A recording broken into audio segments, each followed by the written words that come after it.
And we are live. Ladies and gentlemen, welcome to Toe the Line with me, George Glinsky. Delighted today to be joined by Nathan Leeson, who fights Paul Hilz on December the 3rd at BKB 29. Nathan, how are we doing? Grand. How are you doing? Yeah, man, really, really good. Really good. We've had a few conversations off camera there. Before we go into what I originally had planned to talk about, you're training at, well, sometimes training at Bicester Boxing Club, which is my amateur boxing club. So talk to me a bit about that, obviously down under Daza Russia. Well, I like it. It's a very spit and sawdust gym. You've got like two bits to it, and it's small, but it's decent. The atmosphere is decent, and there's just a nice group of lads. Definitely. I mean, this is the most mental experience we've got. Obviously, Bradley Scott down there as well. I thought I was leaving BKB somewhat with the new job and everything, but now I've got two lads in the same gym as me, so it's going to be a vibrant atmosphere. We've got two guys coming in on their fights. I've got an amateur fight coming up, so it's going to be a bit of a mental time. But Bradley fighting on it as well, is he? Yeah. Yes, yeah, he's fighting. Who is he fighting? I'll have to come back to that one. I believe he's. I was about to ask you. Yeah, he's fighting a heavyweight bout. That will come back to me. I think I've taken a few too many shots in sparring. But we'll talk about last time out. Rhys Murray, disappointing. Obviously, coming into the rematch, we were expecting to get the final chapter. You know, the final definitive chapter to what was a very close opening fight, a fight that you were winning. You were unfortunately dropped, and that was ultimately the decider that brought it to the draw on the cards. You missed weight. And Rhys didn't take the fight. So talk to me about what happened there from your perspective. I just a lot going on, work, family commitments and stuff. It happens. It's bad. I should have probably really knew that I weren't going to make weight prior, like about a week or two before, and just maybe let them know. But I'm a warrior. I really believed that I'd be able to get the last bit off. I wasn't able to, and I can only apologise to Rhys, to everybody. Well, to be fair, I don't need to apologise. Rhys has done bloody well off the back of it, to be fair, hasn't he? Yeah. Hey? Yeah. But I was going to have to apologise to everybody else and stuff. I know there was a lot of uproar about it, about me even getting back on again. So I'll be righting some wrongs and making sure I'm on weight, which is heavier, which I wouldn't normally like to do, but I've got to prove that I can get the weight, and then we go on from there. Were there any conversations with Rhys since then? I know at the time, obviously, you spoke to each other at the weigh, and he didn't seem particularly happy. There was a little bit of needle coming in. Have you spoken since then? I said well done to him on his last win. It's a good win. Lad's a good boxer.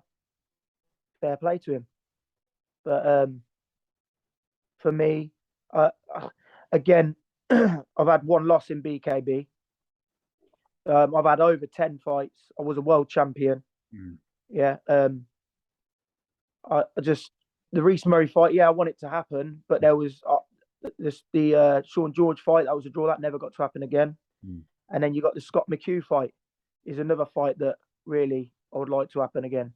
So I'm just going to keep making weight, keep winning, and then we'll see where we go. In terms of that rematch, you mentioned it briefly there. You'll be moving towards hopefully the world title again, maybe even a British, that sort of general step ladder. But he'll be moving towards a British. You've mentioned there that 79 kilograms, which you're moving up to, isn't necessarily somewhere you want to stay. Is that rematch a possibility for potentially next year? Which rematch with who? Rhys Murray or Scott?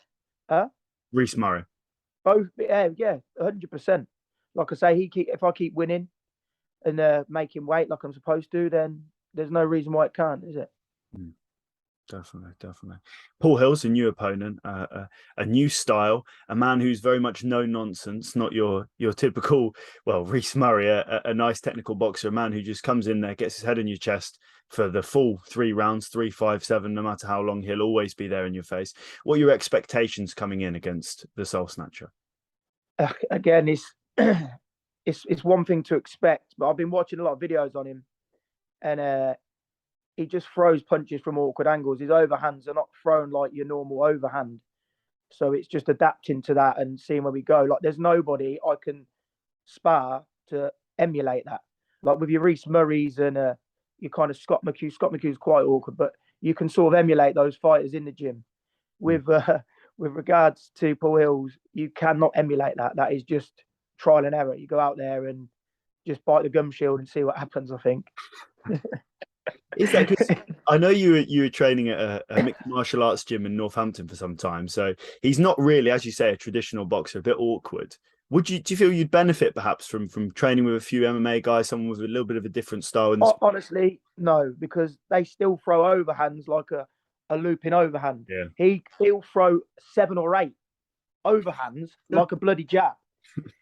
He's fit, and like you say, his head is on your chest. Yeah. So we'll see how it goes. We'll see if I can push him back with a little bit of power, and we'll go from there. Ideally, I'd like to say it's going to be a boxing lesson, but again, when I'm slipping, am I going to be slipping onto his punches because he's so unorthodox? I've never sparred anybody like him. I know you had some time down with Fitness Factory. You were both there at times training. He spends portions of his camp there. I know you're obviously not training there anymore, but from your experiences of being around Paul, obviously you have the 2 lockdown shows together. How well do you know him, and what do you think of him as a person? He's always been a lovely guy. He's sound. We get on. I ain't really got a bad word to say about him. He literally wears his heart on his sleeve. You get what you get. Definitely. And as a fighter, a new challenge, as you say, a new type of fight. How much are you embracing this new style of fight? Obviously, coming on against a brawler. You've had so many boxers in the past. How are you embracing this fight?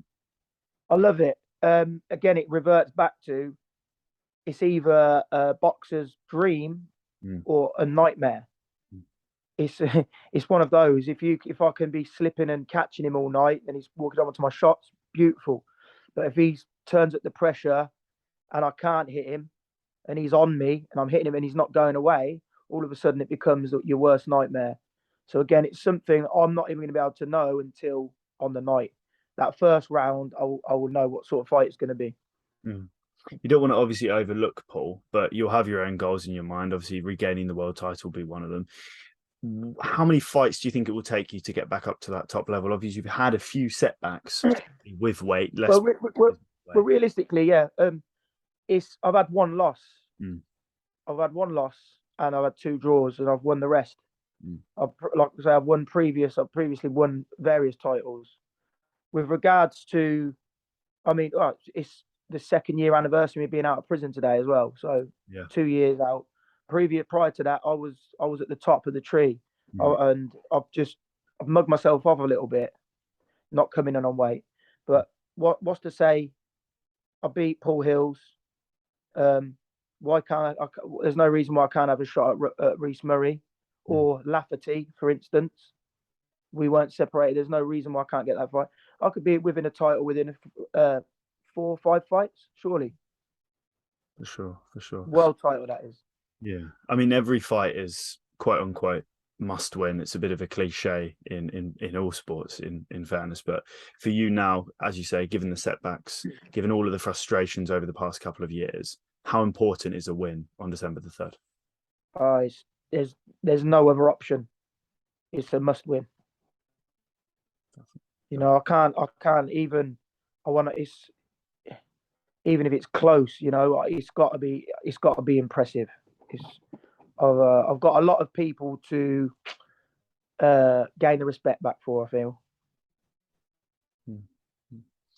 And just finally, a message. There'll be people that may not have seen Nathan Leeson. I'm not sure where you've been if you haven't seen Nathan Leeson fight. They may not have seen Paul Hilz. They may not have seen this stylistic clash before. They may not have even seen bare knuckle boxing. So why should they tune in on December the 3rd to watch your fight against Paul Hilz at BKB 29? There's nothing more exciting than boxer versus brawler, is it? Yeah. Who wins? You are either a brawler or a boxer. There's nothing better than it. And I am flashy. I am skillful. And he's hard working and he can hit. So that's why you should tune in. Definitely. I'll leave the final words to you. Anyone you want to thank? I want to thank Jim, Joe. I want to thank Simon as well. He's always been out on the end of the phone whenever I need his help. everyone who's supporting me. I thank everyone that's I've pissed off during this whole coming in heavy scenario. And let's try and win some fans back, basically. Definitely. Well, the route back to the world title, redemption, shall we say? Nathan Leeson versus Paul Hilz, December the 3rd, live on Fight TV. You don't want to miss this one. Thanks, Nathan. Cheers, mate.